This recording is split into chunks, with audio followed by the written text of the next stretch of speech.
Bilal ibn Rabah was born into slavery, a condition that was compounded after he became one of the first believers to follow the teachings of Prophet Muhammad.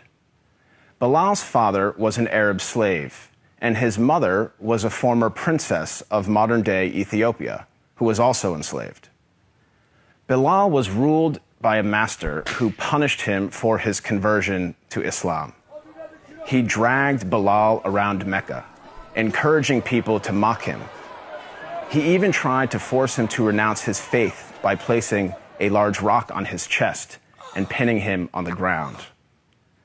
But far from renouncing his faith, Bilal showed a defiance and strength in the face of persecution and violence.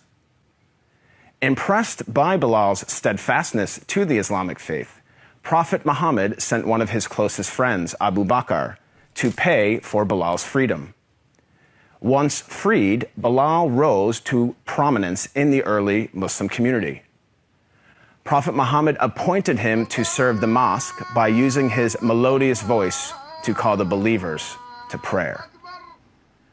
Bilal was a black man, and for some, his blackness made him unfit for such an honor. On one occasion, a companion of the Prophet, a man named Abu Dar, disparagingly said to Bilal, "You son of a black woman." This drew a swift rebuke from Prophet Muhammad. "Are you taunting him about his black mother?" asked the Prophet. "There is still some influence of ignorance in you." The ignorance the Prophet identified was rooted in the misguided view that a person's race reflects his or her moral character or social status. In fact, the Prophet's message of racial equality stood in stark contrast to the prevalent racial animosities of 7th century Arabia. Scholars refer to the period prior to the advent of Islam as Jahiliyyah, a time of ignorance, which included racism. Arguably, Prophet Muhammad was the first person in human history to declare, in no uncertain terms, that no person is above another by virtue of race or ethnicity. This declaration is crystallized in one of the Prophet's notable speeches, his last sermon, as it is known, which was delivered on Mount Arafat in 632 AD. In that sermon, the Prophet unequivocally condemned racism when he said, "All mankind is descended from Adam and Eve. An Arab has no superiority over a non-Arab, and a non-Arab has no superiority over an Arab. A white person has no superiority over a black person, nor a black person has any superiority over a white person, except by piety and good action." Ever since then, Prophet Muhammad's teachings on racial equality have inspired human beings to strive for racial equality and justice for all. Consider the life of Al-Hajj Malik al-Shabazz, more commonly known as Malcolm X, the black Muslim civil rights leader who battled racism in the 1950s and 1960s.